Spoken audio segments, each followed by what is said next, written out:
Well, good morning, afternoon, evening, or even night, depending on where you are. I sincerely hope that you and your beloved ones are all fine and safe in these troubled times. My name is Victor Perez, and I am the partner that looks after EY's Global Integrated Gas practice. And I'm very honored to be here with all of you. Would have loved to be with all of you in person, but I think Petroleum Economist is doing a great job of getting us all together in ways that we did not foresee even a few months ago.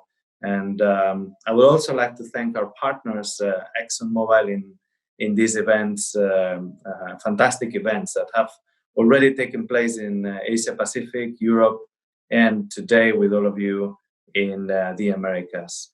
EYS is the knowledge partner of the events, and as such, I'm going to direct a few thoughts and provoking thoughts to all of you on how the North American gas market is going to look much more to the world as we move forward. I will try to also link the messages today with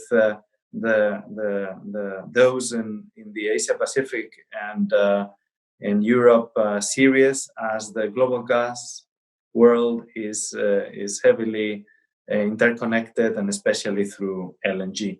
There are three main topics that I would like to discuss with all of you and put on the table for your consideration during the rest of the session. So first of all, I think the very fact that I was mentioning that gas and LNG are global, and how Asia and Europe are responsible for 90% of the global LNG demand, and as such, their importance for US LNG exports, and given the relevance of US LNG exports in the domestic US LNG system, therefore for the whole US gas system. Second is, as the US is the world's largest natural gas consumer, which is often overlooked by a lot of people, it has also become a top 3 global LNG exporter in just a matter of 10, 15 years, which is quite amazing. It has obviously been aided by cheap and plentiful feedstock and competitive prices, which are challenging and even could be unsustainable in the near future. As these prices evolve, the US will have to look to the world much more, and I will explain why during the course of my presentation. Key players around the world are adapting to this new paradigm in gas. The Asia Pacific ones doing a series of things, the European ones doing others, and the American-based ones as well, bringing restructuring, consolidation to the industry, and looking much more to the world, as their margins and profitability will depend on that for the gas activities much more in the future. So those are the three messages, and I will start with a reminder of the thoughts that we shared around Asia and Europe, because they are very important for the US players, closing the loop in a global manner. So when we talk about the Asia Pacific LNG market, we highlighted how it's the most important LNG market in the world, and how it influences the global LNG pricing dynamics in a very significant way. It accounts for 70% of the global LNG market, but and the global LNG demand. But not only that, it will account for half of the incremental LNG demand in the next 2 decades. So that's a lot of influence over the price formation dynamics of gas and LNG moving forward, because LNG is what determines the marginal pricing in many markets across the world, and therefore having that such an important influence on the price information of LNG means that it has already an influence, and a very important influence, on the pricing dynamics in many regions across the world. This has been a market, Asia, that has been traditionally served by Australia, increasingly more by the Middle East players, and especially Qatar in the past, and not so much by the US so far, although this could change moving forward, as we will see later. Players have been adapting to many more available origins and sources of gas that have brought a lot of complexity, volatility, and the need for sophistication in their commercial and trading activities. Europe, on the contrary, it's also highly dependent on external sources of gas, and even more so as domestic production declines and very fast. And its demand, it's not going to grow as heavily as it will in Asia Pacific, but there will be much room, or much more room, as many of the long-term take-or-pay contracts that today serve a large part of the European gas demand expire, and that provides new ground for producers and exporters of gas from many origins. LNG imports in Europe are expected to increase 10% in just 5 years, around 45, 50 BCMs, which is a lot, and driven by depletion and retirement on some of the domestic production sources. These growing import requirements and the expiration of the long-term contracts that I mentioned is creating not only opportunities for traditional and new suppliers, but it's also changing the price formation dynamics across the continent. Central and Western Europe are already heavily influenced by hub pricing in the long-term contracts, and beyond the long-term contracts, in clients that are much more willing to take on commercial structures which are short-term and heavily dependent on hub indexation. And it's spreading to Southern Europe as well, with different speeds depending on the geography and the segment that we're talking about. But it's inexorably moving in that direction.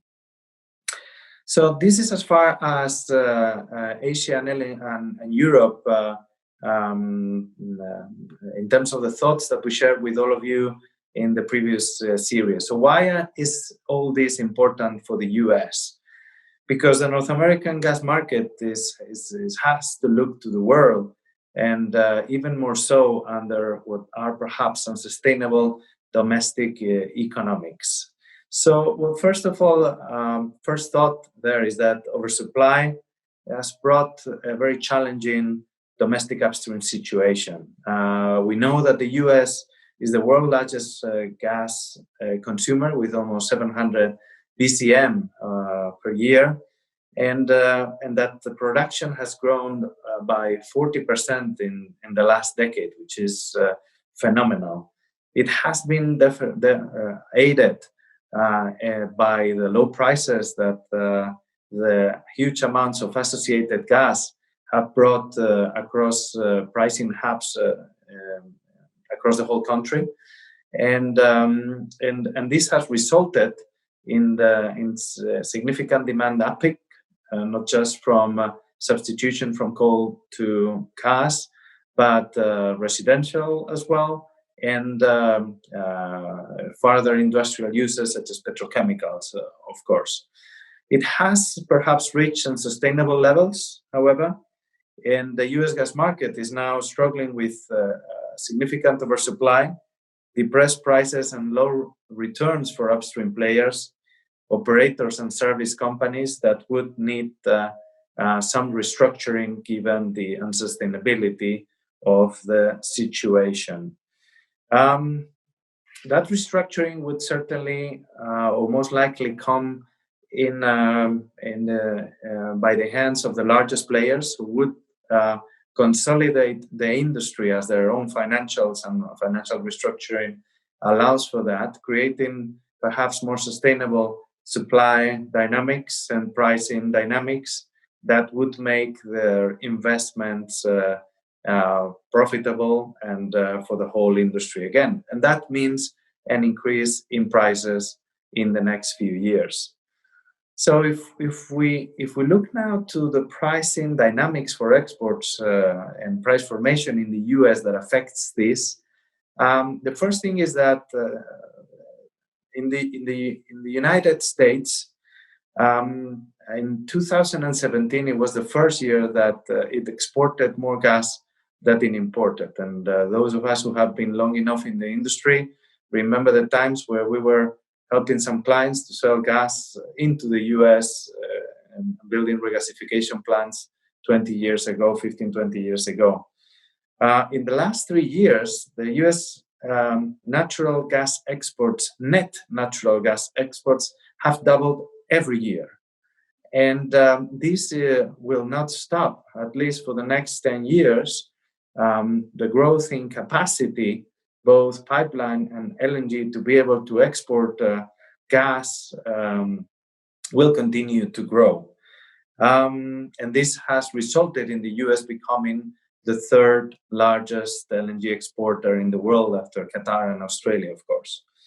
However, the US has had so far a relatively low share of the Asian market, and as a result, a relatively low exposure to the Asian market influence and dynamics. Those off-takers of US LNG gas in the current situation, even with low US gas prices, are struggling to market their gas in many markets as a result of the depressed demand that has brought prices down in many of those markets across the world.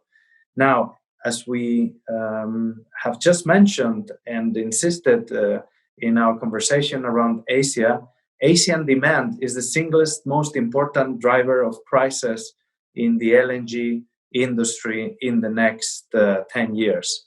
So a strong recovery and fast recovery of that demand and growth in line of what's expected is what will bring forward the increase in prices that U.S. off-takers would need for competitive margins and attractiveness of those margins.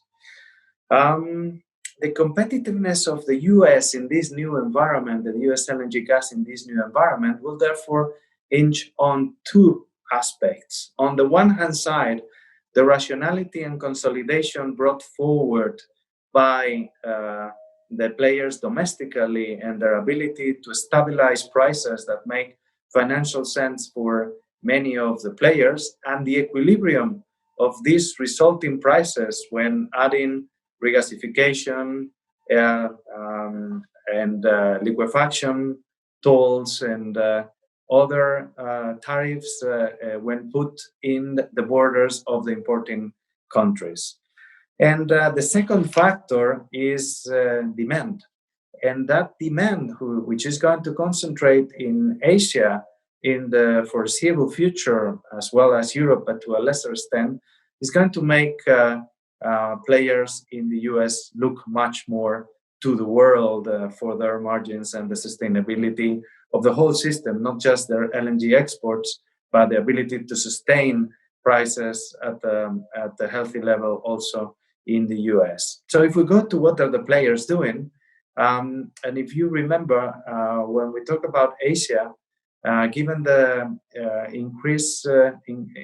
increased number of sources, origins, players, and the volatility and sophistication that the market is facing, many players are reinforcing their trading capabilities, their commercial abilities, their understanding of the clients as well, and the whole operating models. When we looked at Europe, and given a slower demand growth in terms of gas, we realized how many of the European-based players are looking forward to energy transition as an anchor to their next wave of growth, and how renewables paired with gas, of course, are going to be critical in their plans in the next 20 years. So when we look at the US and what US-based players are doing, well, first of all, there are a lot of them which are suffering and are just basically trying to survive these unsustainable pricing dynamics. The largest ones are restructuring, undergoing significant restructuring efforts. And once they do so, they will be able to help in consolidating the industry. And when they consolidate the industry in the US and bring rationale and portfolio decisions, which are much broader than the individual ones made by smaller players, the economics and the prices should be increased moving forward. And as that happens, there is still room for substitution from gas to coal, from petrochemicals growth, but the equilibrium will be determined by the pace and the strength of growth in global LNG demand, and especially Asian LNG demand. If the growth is there as expected, prices globally for LNG should recover, and that should make the US gas more competitive in those markets and having much more room for growth outside the US that it would otherwise. Well, I hope these thoughts have been interesting to all of you, as well as my colleagues in the rest of the sessions. I'm more than willing to continue the conversation offline with all of you, and I look forward to the rest of the panels and very interesting keynote speeches in our series today. Thank you very much, and stay safe, everyone.